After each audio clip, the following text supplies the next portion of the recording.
When people think of Slash, born Saul Hudson, they picture the top-hatted guitar god whose shredding solos in Guns N' Roses helped define an era of rock music. But behind the iconic image lies a much darker and more complex story than most. Fans realize Slash's journey from a troubled childhood to global stardom is one riddled with emotional turmoil, substance abuse, and inner demons that threaten to destroy everything he built. Born in London and raised in Los Angeles, Slash grew up surrounded by the chaos of the music and entertainment industries. His mother was a costume designer for icons like David Bowie, and his father designed album covers for the likes of Neil Young and Joni Mitchell.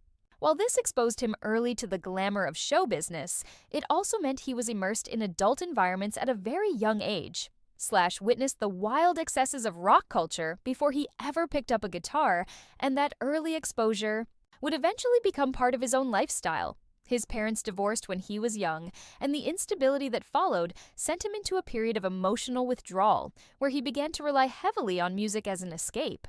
By the time he joined Guns N' Roses in the mid-1980s, he had already begun developing the habits that would nearly destroy him, most notably a severe addiction to drugs and alcohol. During the band's meteoric rise, Slash was both a driving force behind their sound and also a central figure in the chaos that followed them.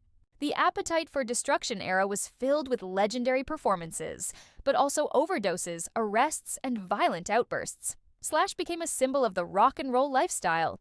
Brilliant, unpredictable, and dangerously close to the edge, he dared once flatlined from a heroin overdose and was brought back to life in a hallway, an event that could have ended his story right there. As the years went on, his substance abuse intensified, putting not only his health at risk, but also his relationships and his career. His time with Guns N' Roses became increasingly volatile, especially as tensions between him and Axl Rose reached a breaking point, ultimately leading to his departure in the mid-1990s. After leaving the band, Slash formed new projects like Slash's Snake Pit and Velvet Revolver, but his personal demons continued to haunt him.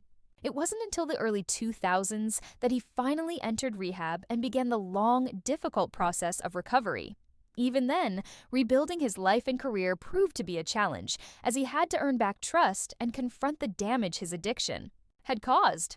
Slash's return to Guns N' Roses in the 2010s was seen as a triumphant comeback, but few understand the emotional and psychological toll it took for him to get there.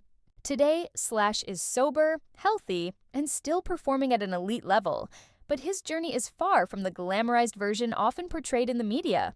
It's a story of pain, redemption, survival, and the quiet strength required to overcome a past that nearly consumed him.